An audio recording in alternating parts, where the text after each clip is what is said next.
Okay, good afternoon, everyone. I apologize for my voice. I have a cold, but I'm staying far away from you. Look at the big distance between us, so I could contaminate you, but I don't think we're close enough. Well, let's read. It's good to have Jonathan Meekinen back from Latin America. He's here with us, and good to have him. And we are looking at Psalm 139 and thinking about the tragedy of the plane crash in Washington, D.C., and the helicopter, and thinking about the reality of a tragedy and a tower falling. Remember that in Luke?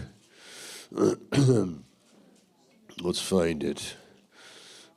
Luke, when the tower fell, is it 20 or 12? Let's see.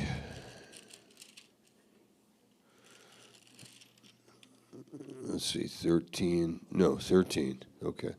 That's a good example of I don't know where. But I know where on the page it is, so, I'll see it when I see it, I'll know. So this is a good example of that. 13:1, they were present at that season some that told him of the Galileans whose blood Pilate had mingled with their sacrifices. And Jesus answering said to them, suppose you that these Galileans were sinners above all the Galileans because they suffered such things. So some Galileans were worshiping Pilate. Apparently he shed some blood at the religious festival. They were offering sacrifices, and there were people killed. So the people killed, do you suppose the people killed were greater sinners than others? Like we might think about the plane crash and say, well, why did that happen to them, and so on. So he says, I tell you no, but except you repent, you shall all likewise perish.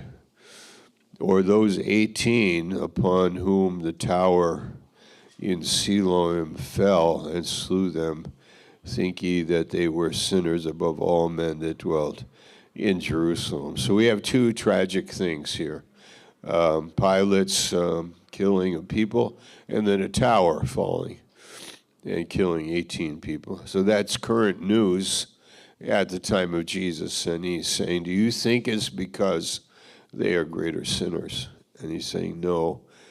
In a word, you could say, no, but that's life, That's how it goes. You don't know. So let's look at Psalm 139, which is the omniscience, omnipresence, and omnipotence of God. Say those three words at your table, please.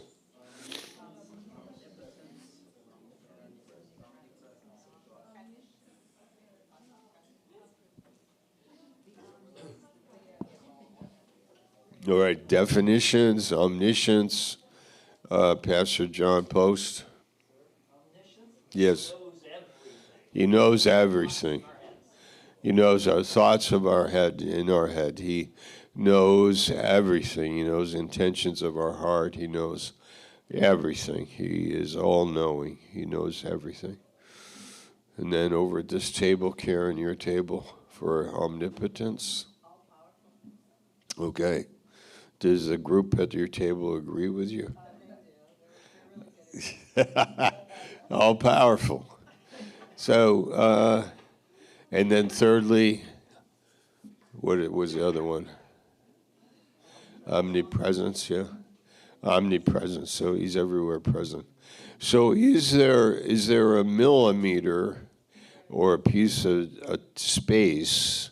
We have two things, space, and then we have time, right? You have a millimeter and God is in that millimeter. He's there. And you have a helicopter and an airplane, and he's there, like God is there in it all. How about timing? A second, and then a nanosecond, like a piece of a second, very fast. Okay, is he in that? He is there, and he has all power, and nothing could happen without him. So in one way, you could say there aren't any accidents. Like accidents, from our perspective, it's an accident. But from another point of view, in the point of view of sovereignty, it's all could never happen without God, who knows it all, is in every detail of it. The consciousness. Do you think that any of those people involved, the pilot, the helicopter pilot, could have had another thought come to his mind, and he could have moved the helicopter or the plane? Do you think that a thought in the mind, any number of things could have happened that would have prevented it from happening? And the answer is, yeah, we know this. So, like, it happened. So, the reason I bring it up, because I had, when I was in Bible school, a tragic thing happened with a family outside of the building of the Bible school in Maine, Sudbury, Maine. There was a little boy whose mom and dad were in our church, and he was on his bicycle out front, and he got run over by a truck. And that afternoon, we were called to the chapel to have a service. And Pastor Stevens addressed all of us in the Bible school and the family and all of us. And I mean, this little boy, I don't know, 8 or 10 years old, 12, young little boy. I remember him actually. But Pastor said this, that all things are of God in 2 Corinthians 5:18. And that's hard to process. But if we really believe that this life is only like short and for a certain purpose, not our purpose, like we would have none of these problems. We would not have the pain. We would not have the tears. We would not have the sorrow. We would not have the death, because that's the kind of world we're made for, a more perfect world. But because of sin, we have this world. And to be honest, sometimes it's overwhelming to us. And we can't, we get very angry. We might check out, like in our attitude, of numb ourselves from the pain and the problems, and just don't agree with it. And that's one way of living in it. The other way is Psalm 139. So let's just read it. O Lord, you have searched me and known me. You know my down sitting, my uprising. You understand my thought afar off. You compass my paths, my lying down, and art acquainted with all my ways. There's not a word in my tongue, but lo, Lord, you know it altogether. So we have omniscience here. Verse 5, you have beset me behind and before and laid your hand upon me. Such knowledge is too wonderful for me. It is high. I cannot attain unto it. This is where, God is everywhere. Whither I go, you from your spirit, whither shall I go from your spirit? Whither shall I flee from your presence? If I ascend up into heaven, you are there. If I make my bed in hell, behold, you are there. If I take the wings of the morning and dwell in the uttermost parts of the sea, behold, even there. Even there shall your hand lead me, and your right hand shall hold me. So he's present and caring for us, actually, holding our hand. or holding, shall thy hand lead me, your right hand shall hold me. He is holding us. If I say, surely the darkness shall cover me, even the night shall be light about me. Yea, the darkness hides not from you, but the night shines as the day.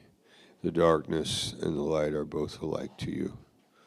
That means, when you turn the lights out and it's dark, from our point of view, it looks like, you can't see. So then, that's that we could put that on God. Like there are some things you can't see. There are some things that are dark and you don't know or you can't see. But this is saying the opposite. That it's the same. Light and darkness is the same to you. That I cannot put on God my limitations and say you are confused because I am. Or the lights are out, so it's darkness to you also because it's darkness to me. You can't put on God those things.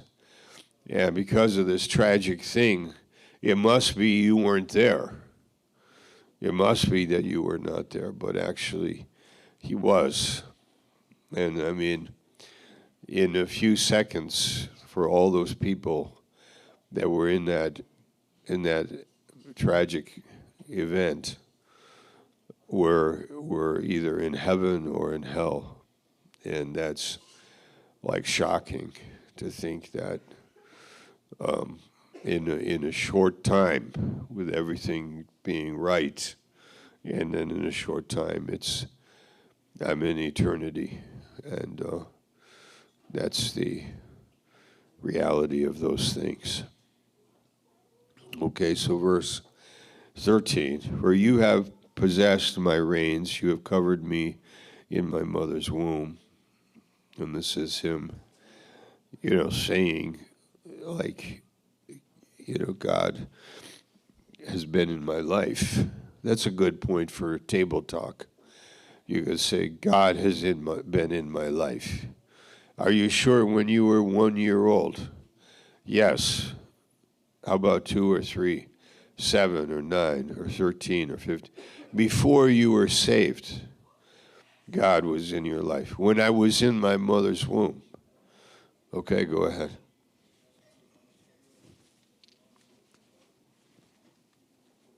I know you don't know what to say, but use your verse 13 is the verse you want to talk about. You have possessed my reign. You have covered me in my mother's womb.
Another way of saying is, do any of you remember in your childhood like being saved from death?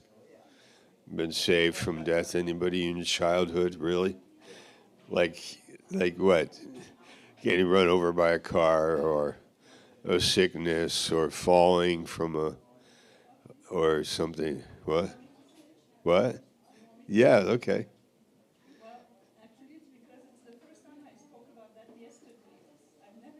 Do you want to use the microphone? Yeah, because we can't hear you. And it is on the internet, so.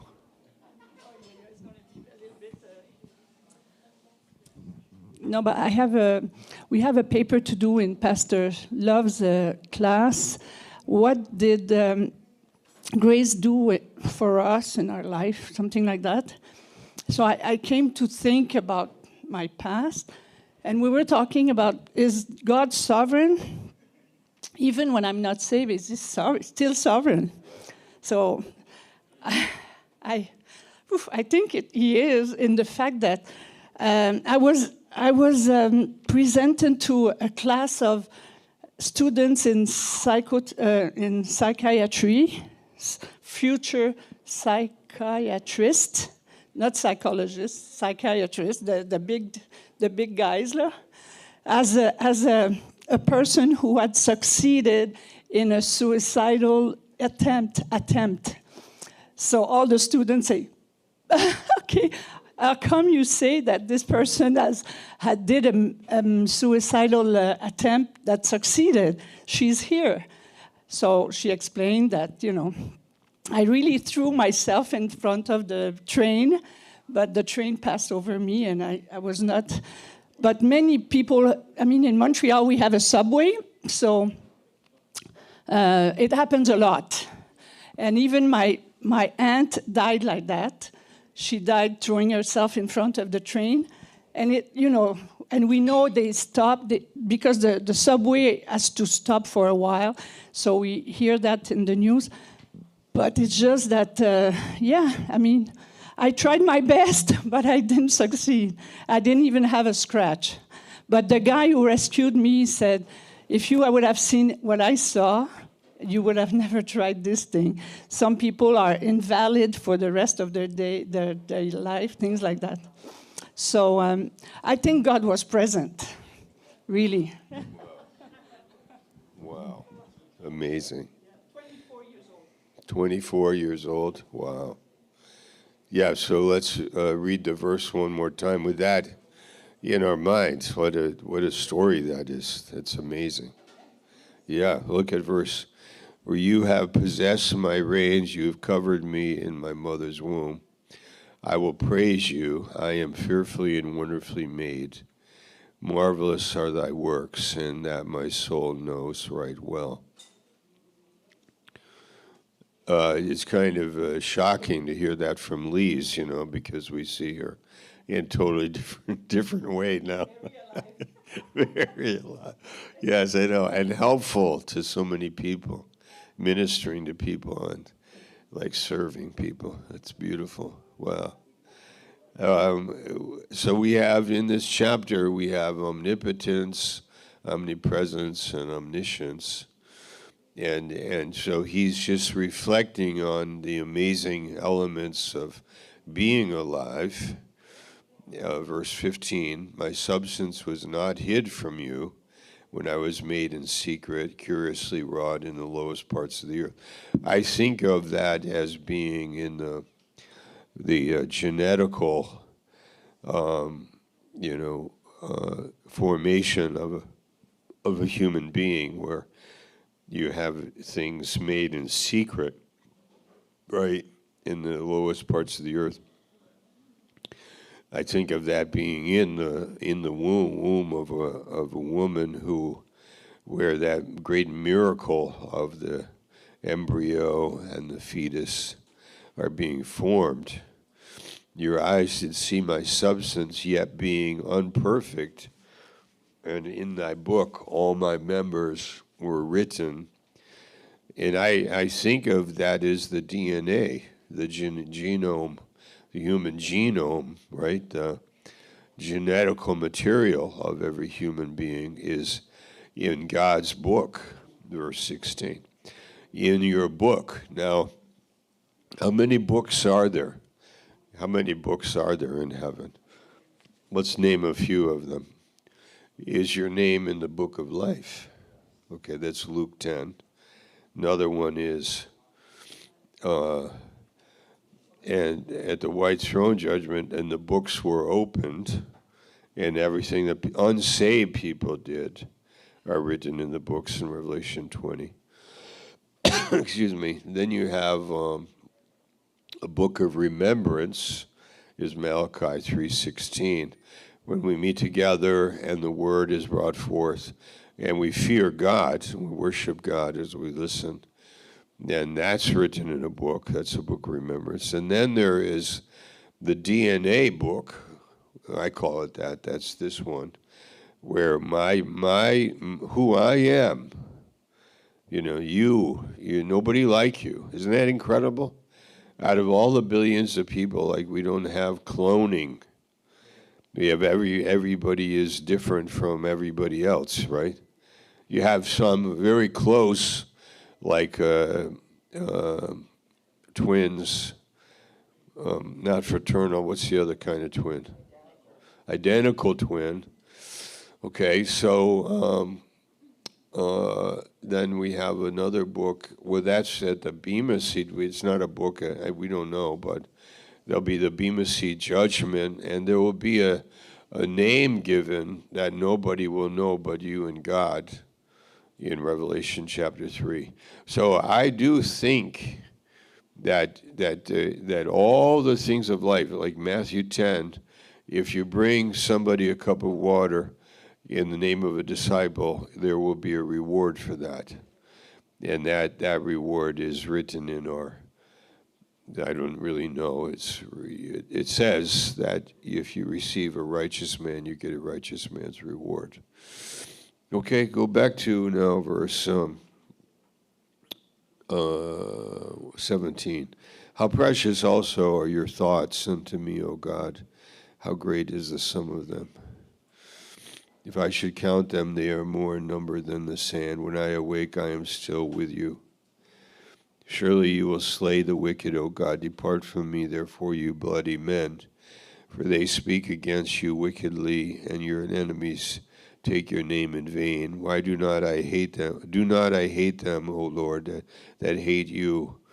And am not I grieved with those that rise up against you? That's a very good verse 21. I mean, that's another message. That's a very good thought. I hate them with perfect hatred. I count them my enemies. That's where we have perfect love and perfect hatred, and how they go together. So we have truth, and then we love truth and we hate a lie. And then search me, O God, verse 23, and know my heart, and try me, and know my thoughts, and see if there be any wicked way in me, and lead me in the way everlasting. So we are sorry for what happened last night with the tragic plane crash and the loss of people and their families. I mean, that's the thing we fear would happen, like with us, that we're sorry for that, and it's hurtful and painful. It's the nightmare that human beings face in life, is those unpredictable events but we are saying God it's not an accident. It's in God, in his plan, and may God search us and see in our hearts if there's anything that we need him to check in our hearts, and help us, Lord. And I tell you one short story. There was a Surgeon General for Ronald Reagan. Anybody remember his name? What? Everett Koop. Everett Koop, yeah. He was a Surgeon General for President Reagan. And he had a son who was studying at Dartmouth College, medicine. And his son would go climbing mountains. And he went and was climbing, and he fell. And he died. He was killed. He was hanging on the side of a mountain, dead by, a rope. And he was hanging there. And it took time to get him down. And the family was, of course, brokenhearted. Yeah, and they were believers too. But he said that we gathered. It's a little book called When Mountains Move. Because I think the rope that he had attached his line to, the rock that he attached the line to had moved, and he fell and was killed. And I like that little book because he walks through the story. It's a short story, but it's a good one. And they said they gathered together in New Jersey, maybe where the family was living. They gathered together, family members came, and they just made a circle, and they just prayed, God, bring us peace. Give us peace. And he said that the room was just filled with peace. Like an anointing of peace came into the room. And they could go through the suffering. Still, there's the crying, there's the suffering, there's the pain, but there's also God. And that's where we struggle. So may the Lord help us, and may we can pray for the families and for people to find Jesus in it. Amen. God bless you.